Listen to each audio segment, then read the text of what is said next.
चतुर्दश पाठ आपको पढ़ा रहा हूं, सप्तम कक्षा का, जो पाठ का नाम है बोध गया।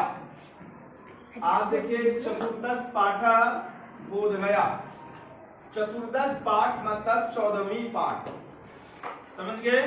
14वीं पाठ में क्या होगा, बोध गया के बारे में जिक्र है।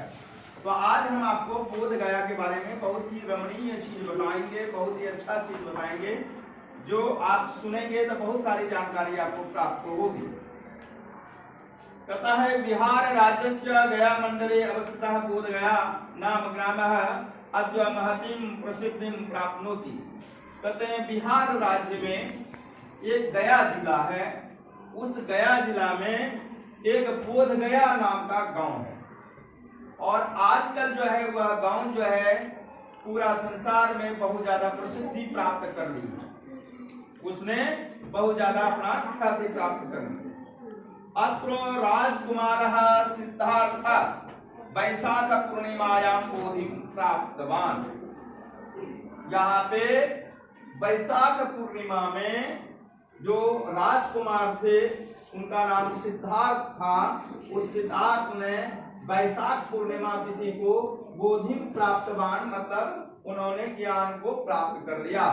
ज्ञान को प्राप्त से मतलब क्या है, भगवान का उन्होंने दर्शन कर लिया और उनको सत्य की जानकारी प्राप्त हो गई। ततः परम स्व भगवान बुद्धा इति प्रसिद्धा।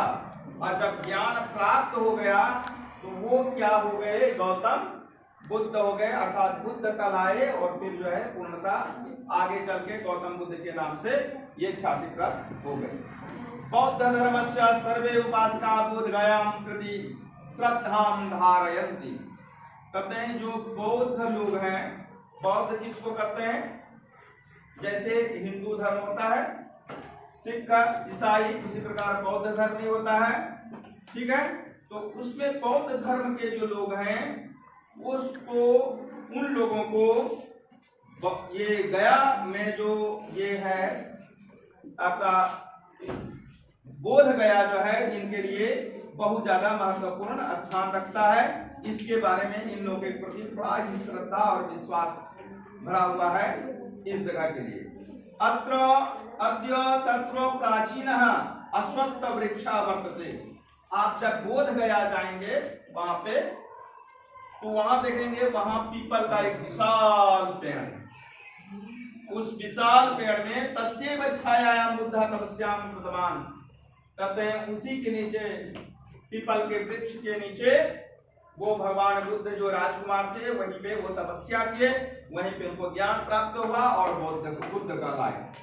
तस्य वृक्षस्य समीप में तो बुद्धस्य प्राचीनम महाबोधि मंदिरम वर्तते। कहते हैं आप जब बोध गया जाएंगे तो वो जो पीपल का वृक्ष है, उस पीपल के वृक्ष के पास में ही वहां एक जो है बहुत बड़ा बढ़िया मंदिर बना हुआ है। किसका मंदिर बना हुआ है, वो गौतम बुद्ध का मंदिर बना हुआ है। मंदिरे पद्मासने उपविष्टस्य बुद्धस्य पाषाण मूर्ति वर्तते। कहते हैं बुद्ध काल में वहां जब जाइएगा तो देखिएगा कि पद्मासन में एक बुद्ध का पत्थर का मूर्ति वहां पे विराजमान है, स्थापित है। प्रतिदिन सहस्राधिकः भक्ताः तस्य दर्शनाय आयन्ते। प्रतिदिन क्या कहते हैं, अश्वत्थ वृक्ष पीपल का पेड़ है, सहस्राधिकः वहां पे जो है हजारों हजार आदमी, मतलब हजारों से भी अधिक प्रतिदिन वहां पे जाते हैं उनका दर्शन करने के लिए, वहां प्रार्थना करने के लिए, प्रणाम करने के लिए, पूजा करने के लिए। तस्य मंदिरस्य परिसरः शांतिमयः करुणायुक्तस्य वर्तते। उस मंदिर के परिसर में जाइएगा तो बड़ा ही मन शांत रहेगा, करुणा से परिपूर्ण रहेगा, बड़ा शांति महसूस होगा। बोध गयायां समृद्ध विभिन्नानां देशानां निवासिभिः कृतानि बुद्ध मंदिराणि शोभन्ते। कहते हैं उस बोध मंदिर में जब महाबोध में आप जाएंगे गया में, तो आप देखेंगे क्या, जो जो बुद्धिस्ट मंदिर हैं, बुद्धिस्ट देश हैं, वहां के लोग जो है, वहां की सरकारों द्वारा भी वहां बहुत सारा मंदिर बनवाया गया है बुद्ध का।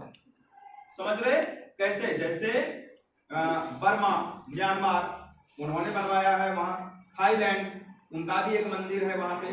किस चीज का मंदिर है? बुद्ध का ही मंदिर है, लेकिन सबका अलग अलग अलग है। तिब्बत का जापान वालों ने भी, जापान देश ने भी वहां पे मंदिर बनवाया हुआ है। तत्रैव मगध विश्वविद्यालयस्य मुख्य परिसरः विशालः वर्तते। कहते हैं वहीं पे मगध विश्वविद्यालय है, उसका भी परिसर बड़ा विशाल, बहुत बड़ा आपको मिलेगा वहां पे। अधुना बोधगया रमणीयम दर्शनीयम स्थलम। कहते हैं अभी के समय में वह बड़ा बोधगया जो है रमणीय और दर्शनीय स्थल है, अर्थात घूमने के लिए भी है और देखने योग्य भी वह जगह आपको बहुत अच्छा मिलेगा।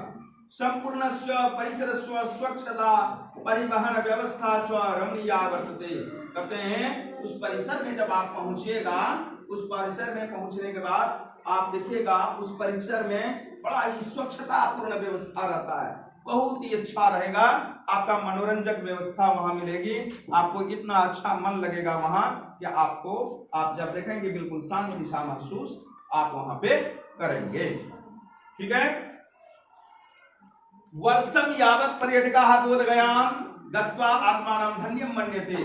कहते हैं वर्ष में जो वहां जाते हैं और एक बार अगर वहां पहुंच जाते हैं तो जो लोग भी भक्त वहां पहुंचते हैं, वहां दर्शन करते हैं बोधगया का, तो वो अपने आप को, उनकी आत्मा सोचता है कि हम धन्य हैं जो बार बार यहाँ पे आ सके हैं, ये एक बार भी आ गए हैं तो बहुत बड़ा ये धन्य है। समझ गए? ये धन्य है।